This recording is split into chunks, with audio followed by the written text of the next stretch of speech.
Hello guys, today I'm going to tell you about that o1.exchange token. Now before I start the video, let's share my legal disclaimer. This video is only for educational purpose. Do your own research for the investing.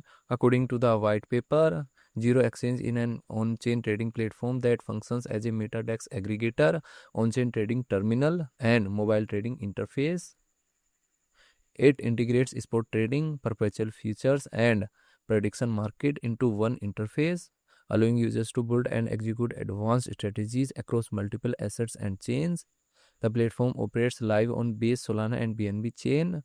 The name of o1 refers to o1 computational runtime complexity and its positioning as an all-in-one trading platform.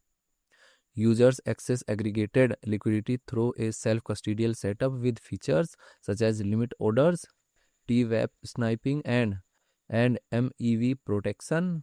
It connects to protocols including Hyperliquid for perpetuals and Calci for prediction markets. Since the product beta, o1.exchange token total supplies 1 billion and circulating supplies around 160 million.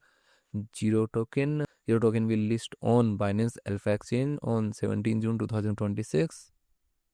So if I share my opinion with you in this project, up to 75% chances is that it is a legit or good project. So guys, don't take my opinion as a financial advice. Do your own research for the investing. Thanks for watching.